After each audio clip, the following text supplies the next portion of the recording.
As we come to the exciting conclusion of our 40 days of fasting and prayer for revival, I want to walk with you through an interesting 2-verse observation found in 1 Chronicles chapter 4, verses 9 and 10. 1 Chronicles chapter 4, verses 9 and 10. Open with your Bible and follow with me. 1 Chronicles 4, verses 9 and 10. Verse 9, and Jabez was more honorable than his brothers, and his mother called him his name Jabez, saying, because I bore him with sorrow.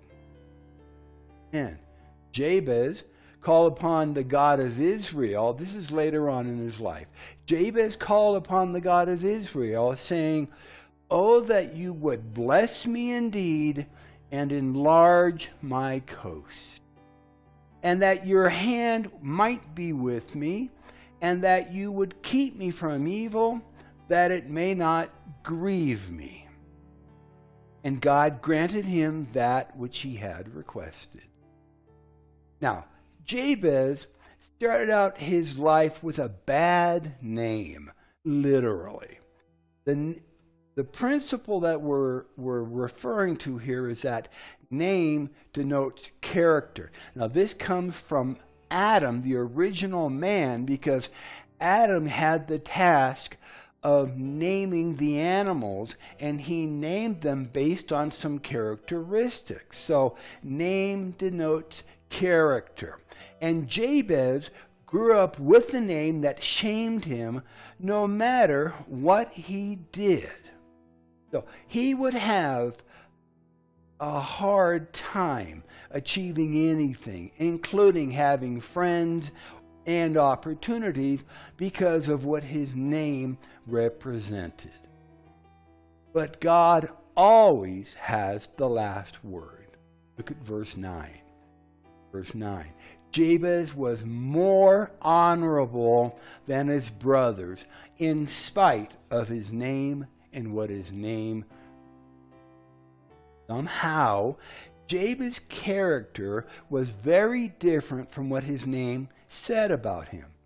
And in the middle of all of this anxiety, opposition, and frustration, Jabez had a relationship with the Lord that God would later honor. Not only did Jabez know about God, he had confidence that God would hear his prayers and that God would answer them. And we can know this because Jabez had asked for the Lord to do things that would benefit others as well as himself, and he approached the Lord with boldness, not hesitating or doubting. The phrase enlarge my coast meant to enlarge his sphere of influence. That in and of itself was a huge request.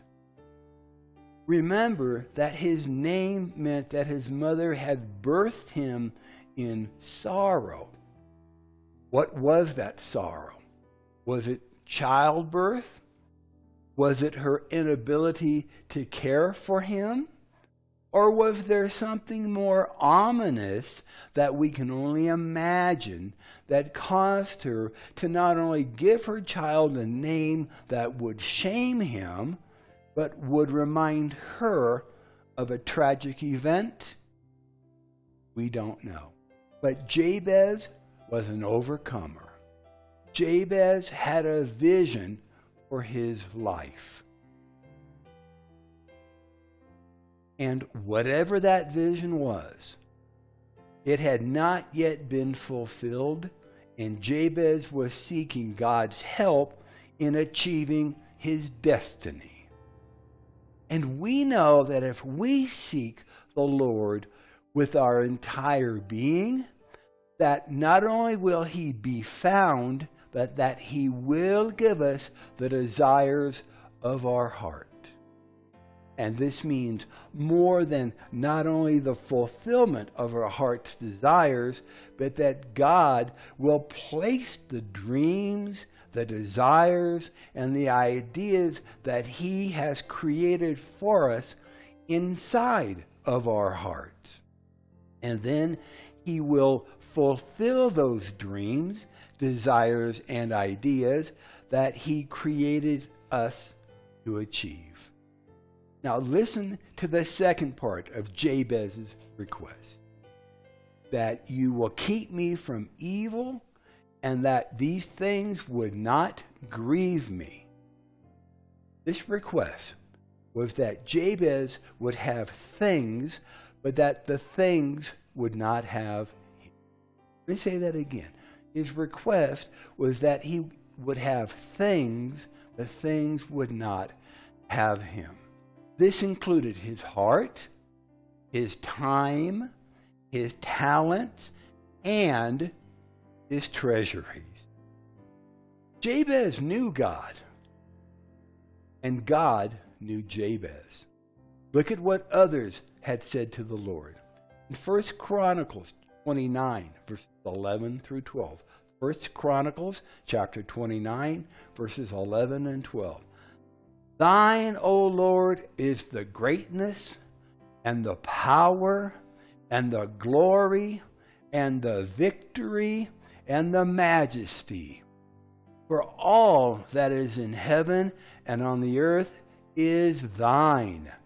Thine is the kingdom, O Lord, and thou art exalted as head above all. Both riches and honor come of thee, and thou reignest over all. And in thine hand is power and might. And in thy hand it is to make great and to give strength to all. 1 Chronicles 29, 11 and 12. Proverbs chapter 10, verse 22. Proverbs 10, 22. The blessing of the Lord, it makes rich, and He adds no sorrow to it. The blessing of the Lord, it makes rich. He adds no sorrow. In 1 Kings chapter 3, we read 1 Kings chapter 3, verses 7 through 14. Solomon prayed to the Lord, and he said, I am but a little child. I know not how to go out or how to come in. And thy servant is in the midst of thy people, which thou hast chosen, a great people that cannot be numbered nor counted for multitude. Verse 9, give therefore thy servant an understanding heart to judge thy people, that I may discern between good and bad. For who is able to judge this thy so great a people? And this speech, this request, this prayer, this petition pleased the Lord, that Solomon had asked this thing.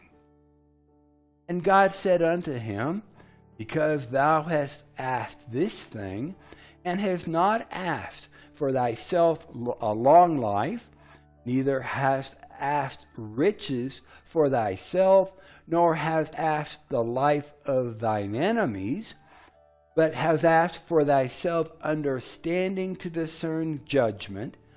Behold, I have done according to thy words. Lo, I have given thee a wise and an understanding heart, so that there was none like thee before thee, neither after thee shall any arise like unto thee. Verse 13, and I have also given thee that which thou hast not asked, both riches and honor, so that there shall not be among the kings any like unto thee all thy days.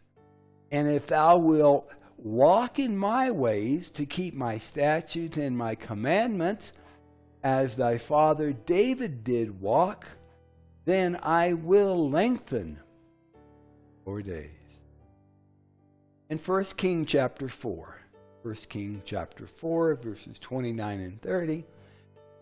And God gave Solomon wisdom and understanding exceeding much, and largeness of heart, even as the sand that is on the seashore. And Solomon's wisdom excelled the wisdom of all the children of the east country and all the wisdom of Egypt.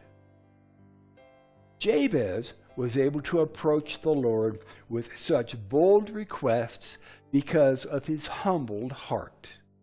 And a humbled heart is a part of obedience that comes from fasting and praying. And it pleased the Lord to bless Jabez and to honor his requests, just as for King David and for King Solomon. So if you've been following with us, and if you've joined your faith with ours throughout this revival campaign, you are in a position of favor to ask the Lord whatsoever you want. No matter if you fasted 1 day, 3 days, 14 days, 21 days, or even 40 days. 1 John 5, verses 14 and 15 reminds us, and this is the confidence that we have in him, that if we ask anything according to his will, he hears us. And if we know that he hears us, whatsoever we ask, we know that we have the petitions that we desire of him. Thank you for joining with us. Thank you for praying with us and for praying for us. Thank you to those who have supported us financially as well. The blessings of the Lord belong to those who seek him and ask. This is Pastor Steve. Our church is La Viña de Gracia in La Calera, Colombia, a little ways outside of the capital city of Bogotá. So until next time, may the Lord richly bless you, prosper you, and keep you safe as you follow hard after him. Be sure to send us your testimonies of what the Lord has done for you and those around you as we complete this 40-day time of fasting and praying and seeking the Lord in all things. And we'll see you next time. God bless.